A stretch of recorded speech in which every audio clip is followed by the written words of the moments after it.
My 8-year-old daughter says, "Mum, you don't need to tell me again." When I tell her that I used to be a bit of a cricketer in my day.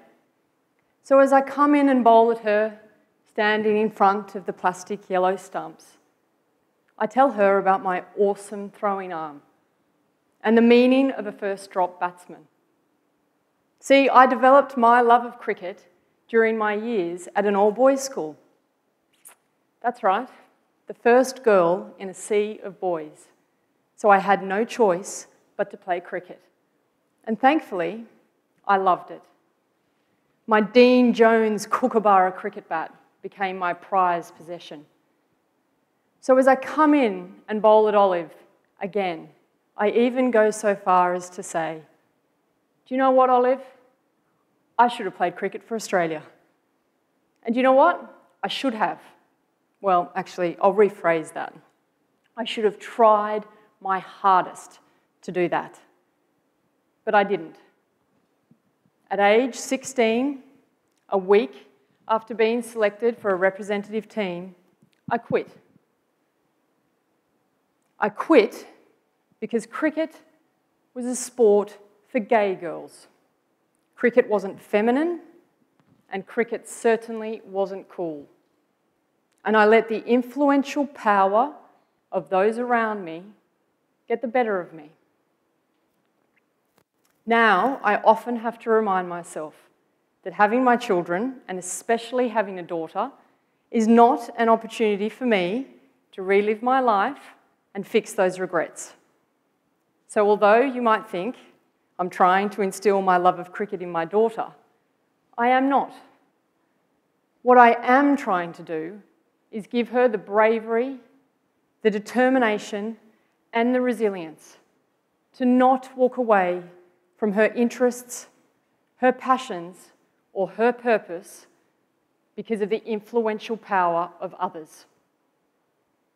Now, you're growing up in a world filled with influence. And we forget that all of us can be influenced by that power.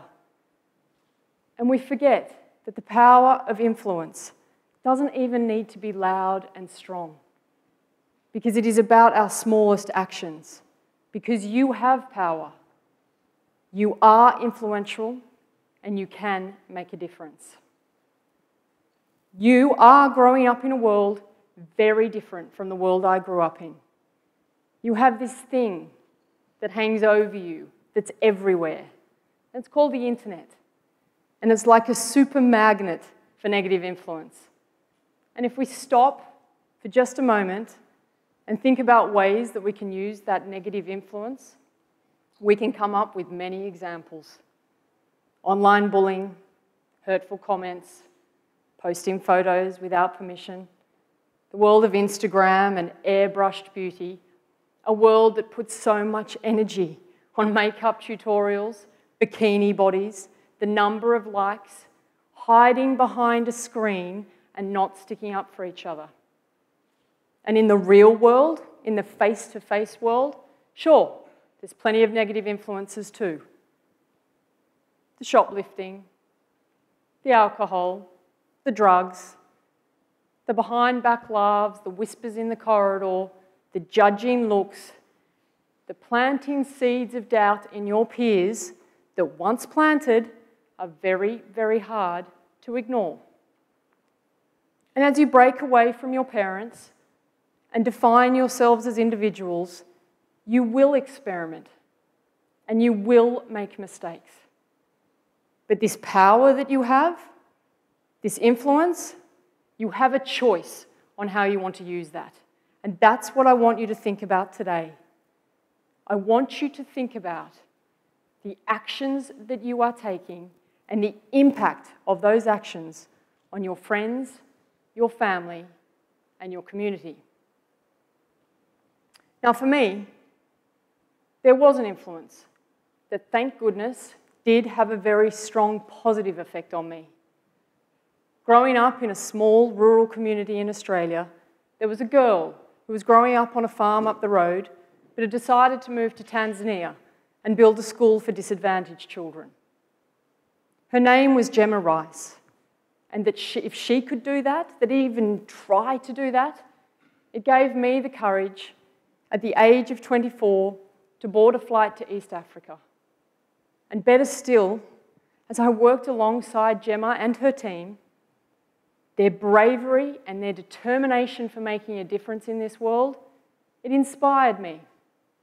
And after my years in Tanzania, I co-founded a non-profit organisation that ended up distributing $1.2 million to grassroots community initiatives. Now, Gemma's influence inspired big things, but I would argue that we're currently living in a world obsessed with big things, big impact, large scale, that we're simply forgetting the really small actions that have a supremely powerful influence. Think about putting down your phone, greeting someone with your eyes, and starting a conversation, asking someone genuinely if they are okay, choosing not to take a plastic bag or a plastic straw at the shop, or volunteering an hour of your time a week to read the newspaper to someone who can no longer read. These simple actions have major, powerful influence. Now that you are growing up in this world that is reduced dramatically in size by connectivity, there is enormous, enormous potential for you to be influenced and to influence others. So I also ask you to think about your online behaviour. Do you post comments of support and encouragement? Do you share content of value and authenticity? Do you share movements or mission-based businesses? Because you should think about that. They have power. They're influential. And again, in the day-to-day, face-to-face world, every single action you do every single day is powerful. See, I think back to the teenage me, my Dean Jones Kookaburra cricket bat, and I wish I could tell her, don't quit. You have power, you are influential, and do you know what? It's not about you. There are other girls watching. Now, I look at my 8-year-old daughter and I see it. She is watching me and she is learning from me. And so every day I try to give her bravery, determination, and resilience. But I need your help because she's watching you too. She is watching your every move. The younger kids in your school, you might not notice them, but they watch how you interact with others. They notice what you wear. They see how you hold yourself. They see when you laugh about someone behind their back, but they also notice when you give that extra effort in a game or you have the courage to stand up for something that you believe in. Don't have regrets. We need you. We need you to step up.